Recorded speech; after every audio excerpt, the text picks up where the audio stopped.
আমরা যখন array declare করি তখন অ্যারে এলিমেন্ট গুলোর কিছু ডিফল্ট ভ্যালু সেট হয়ে যায় জাভাতে। যেমন তোমরা এখানে দেখতে পাচ্ছ আমি মেনশন করেছি ডেটা টাইপ যদি বুলিয়ান হয় সেক্ষেত্রে ডিফল্ট ভ্যালু সেট হয় ফলস, ক্যারেক্টার হলে নাল ভ্যালু সেট হয়। ক্যারেক্টারের ক্ষেত্রে আলটিমেটলি নালের জন্য নিউমেরিক্যাল মান হচ্ছে শূন্য।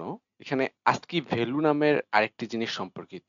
আস্কি ভ্যালু সম্পর্কে আমরা অন্য কোনো দিন জানবো। নিউমেরিক কোনো ডাটা টাইপের ক্ষেত্রে যেমন ইন্টিজার, ডাবল এদের ক্ষেত্রে ডিফল্ট ভ্যালু সেট হয় 0। যদি কোনো রেফারেন্স বা অবজেক্ট টাইপ হয় সেক্ষেত্রে অ্যারে এলিমেন্টের ভ্যালুগুলো সেট হয় নাল। আমি আসলে একটি উদাহরণ দিয়ে বুঝাচ্ছি তাহলে বুঝতে সুবিধা হবে। যেমন আমি যদি একটি ডাবল অ্যারে ডিক্লেয়ার করি সেক্ষেত্রে সবগুলো এলিমেন্টের ভ্যালু সেট হবে 0। যেমন আমি কয়েকটি এলিমেন্ট প্রিন্ট করে দেখাচ্ছি, তোমরা দেখবে এখানে সবগুলো ভ্যালুই 0 প্রিন্ট হয়েছে।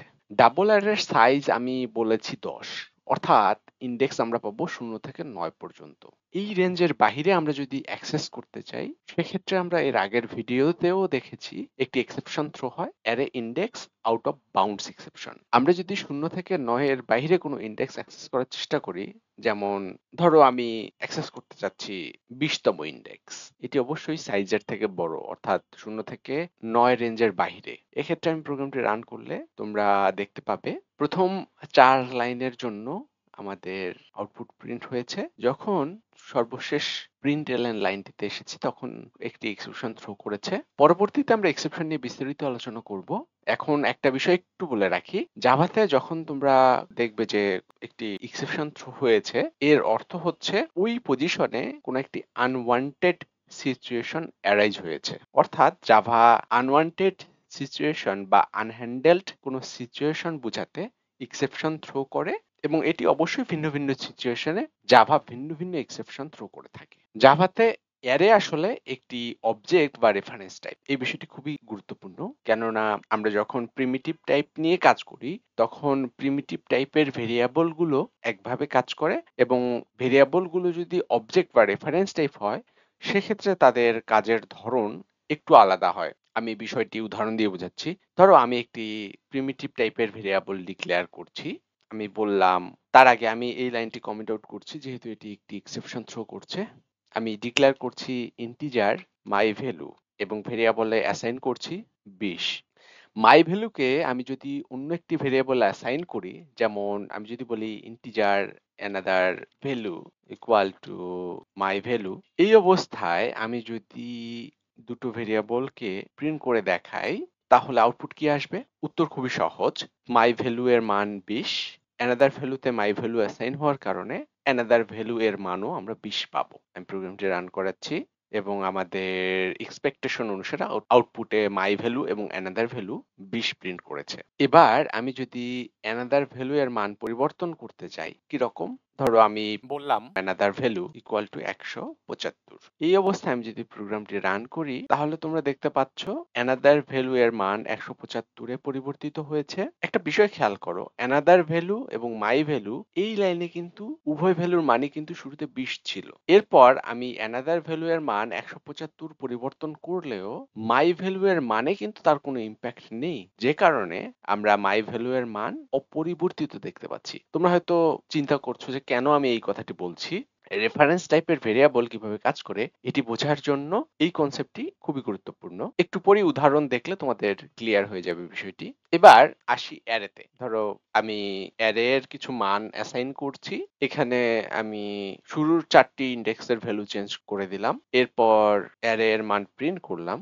আমি আরেকটি কাজ করতে পারি, সেটি হচ্ছে অ্যারের মান অ্যাসাইন করার পর আমি অ্যারেকে অ্যানাদার অ্যারেতে অ্যাসাইন করলাম। পুনরায় আমি যদি অ্যারে এর মান প্রিন্ট করার পাশাপাশি অ্যানাদার অ্যারে এর মানও প্রিন্ট করতে চাই, এখানে একটা কাজ করতে পারি। বিষয়টি ভালোভাবে বোঝার জন্য আমি যেটি করতে পারি, আমি এখানে একটি প্রিন্টএলএন দিতে পারি যেটি ইন্ডিকেট করবে এটি হচ্ছে অ্যারে এবং এখানে আমি দিতে পারি দিস ইজ অ্যানাদার অ্যারে। এই অবস্থায় আমি প্রোগ্রামটি রান করাচ্ছি।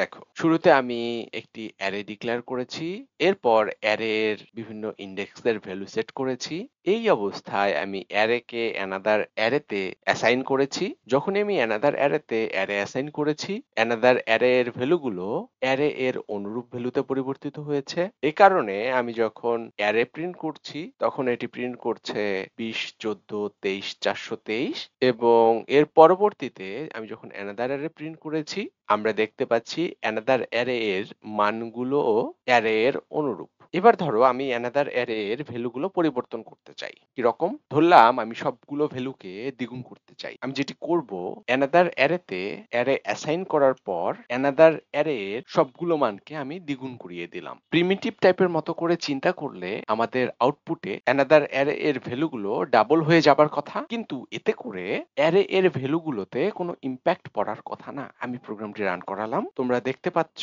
অ্যানাদার অ্যারে এর মানগুলো দ্বিগুণ হয়ে যাওয়ার সাথে সাথে অ্যারে এর ভ্যালুতেও ইম্প্যাক্ট পড়েছে। এটি হয়েছে অবজেক্ট বা রেফারেন্স টাইপের কারণে। আমরা যখন একই অবজেক্ট বা রেফারেন্স টাইপের ভেরিয়েবলকে অন্য ভেরিয়েবলে অ্যাসাইন করি, তখন সবগুলো ভেরিয়েবল আসলে একই মেমোরি লোকেশনকে পয়েন্ট করে। অর্থাৎ যদিও দেখে মনে হয় অ্যারে এবং অ্যানাদার অ্যারে দুটি আলাদা ভেরিয়েবল, তারপরেও বিহাইন্ড দ্য সিনে তারা আসলে একই ভ্যালুকে পয়েন্ট করছে। এ কারণে আমি যখন অ্যানাদার অ্যারে এর মানগুলো পরিবর্তন করতে চাই, তখন অটোমেটিক্যালি অ্যারে এর মানগুলোতেও তার ইম্প্যাক্ট পড়ে যায়। বিষয়টা ইন্টারেস্টিং লাগছে, তাই তো? আমি চাই তোমরা নিজেরাই এই বিষয়টি নিয়ে এক্সপেরিমেন্ট করো, অ্যারে এর বিভিন্ন মান পরিবর্তন করো এবং সেই সাথে খেয়াল করো অ্যানাদার অ্যারে এর মানে কোনো পরিবর্তন আসে কিনা। আমরা অ্যারে ভেরিয়েবলের দিকে একটু খেয়াল করি। তোমাদের অনেকের মনেই হয়তো এই প্রশ্নটি এসেছে, আমি যদি অ্যারে ব্যবহার না করে ভেরিয়েবল ব্যবহার করতাম, তাহলেও আমাকে ভেরিয়েবলের নাম দিয়ে ভ্যালুগুলোকে অ্যাক্সেস করতে হতো।